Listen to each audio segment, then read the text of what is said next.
Radhe Radhe. Direct और indirect का हमारा जो पिछला पार्ट आया था वो 14 आया था। अब जो हमारा डायरेक्ट और इनडायरेक्ट का पार्ट आ रहा है वो 15 आ रहा है। सबसे पहले बात करते हैं डायरेक्ट और इनडायरेक्ट में। आज हम 15 में सीखने वाले क्या हैं। हमारे पास दिस और दो जो होगा इसे हम परिवर्तित कर देते हैं। हमने उसमें सीखा था कि दिस और डैट को चेंज नहीं करते, हियर को चेंज नहीं करते पिछली वीडियो में, लेकिन यहाँ पर दिस जो होता है उसे हम चेंज कर देते हैं। लेकिन कब करते हैं? आज इसी को हम डायरेक्ट और इनडायरेक्ट के पार्ट 15 में इसको हम पढ़ेंगे। तो इस वीडियो को बिल्कुल भी स्किप नहीं करें, देखिए ध्यान से। हमने लिखा है रूल नंबर 3 में, दिस या दीस का प्रयोग यदि समय की ओर संकेत के लिए होता है तो इनडायरेक्ट नरेशन में इनको डैट दोज में ही बदलते हैं। पर यदि दिस या दीस का प्रयोग एडजेक्टिव की भांति हुआ हो तो इनडायरेक्ट नरेशन बनाते समय डेट या दोज के स्थान पर दा का भी प्रयोग कर सकते हैं। बहुत ही ज्यादा इंपॉर्टेंट रूल है। इसमें कह रहा है यदि दिस या दीस का प्रयोग यदि हम समय की ओर संकेत के लिए इनडायरेक्ट नरेशन में करते हैं तो ये दिस का होता है वो डेट हो जाता है और दीस का दोज हो जाता है, में ही बदलते हैं। पर यदि दिस और दीस का प्रयोग एडजेक्टिव की भांति हुआ होता है तो इनडायरेक्ट नरेशन बनाते समय डेट या दोज के स्थान पर हम दा का प्रयोग भी कर सकते हैं। लेकिन होगा जब ये किसकी ओर संकेत करेगा? यदि समय की ओर संकेत करता है।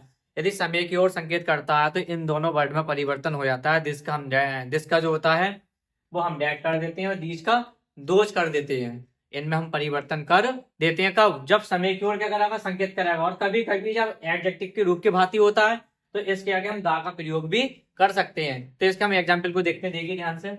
She said, we are going for a picnic this week। समय की बात चल रही है, इसमें सप्ताह की बात चल रही है, तो जिसका क्या कर देंगे यहाँ पर हम डेट कर देंगे। असर्टिव सेंटेंस हमारा said ऐसी रहने दिया क्योंकि इसके साथ हमारे पास ऑब्जेक्ट नहीं है। हमने यहाँ पर कॉमा और इनवर्टेड कॉमा के क्या लगा दिया? हमने डेट लगा दिया। वी को जब हम चेंज करेंगे किससे करेंगे? सब्जेक्ट से। मतलब यहाँ पर सब्जेक्ट वो हमारे आई वी जो होते हैं ये हमारे सब्जेक्ट होते हैं, मतलब फर्स्ट पर्सन होते हैं। फर्स्ट पर्सन किससे बदलते हैं? सब्जेक्ट के अनुसार। लेकिन जो वी हम चेंज करेंगे बहुवचन है तो वी का हमने क्या कर दिया? यहाँ पर दे कर दिया। क्या कर दिया?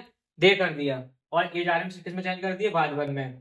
तो एज आर एम को जैसे हम चेंज करेंगे तो दे के साथ क्या था? वर गोइंग एज लिख दिया, फॉर एज लिख दिया, पिकनिक एज लिख दिया, जिसके क्या कर दिया? डेट।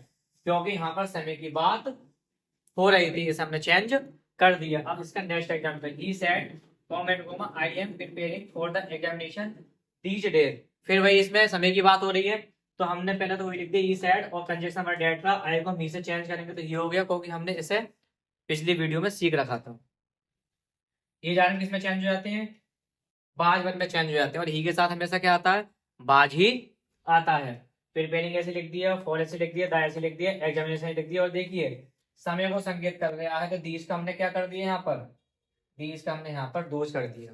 तो हेलो गाइस, आपको ये वीडियो काफी अच्छी लगी होगी। दिस और दीज का प्रयोग आपको बहुत आसानी समझ में आ गया होगा जब समय की ओर संकेत करते हैं।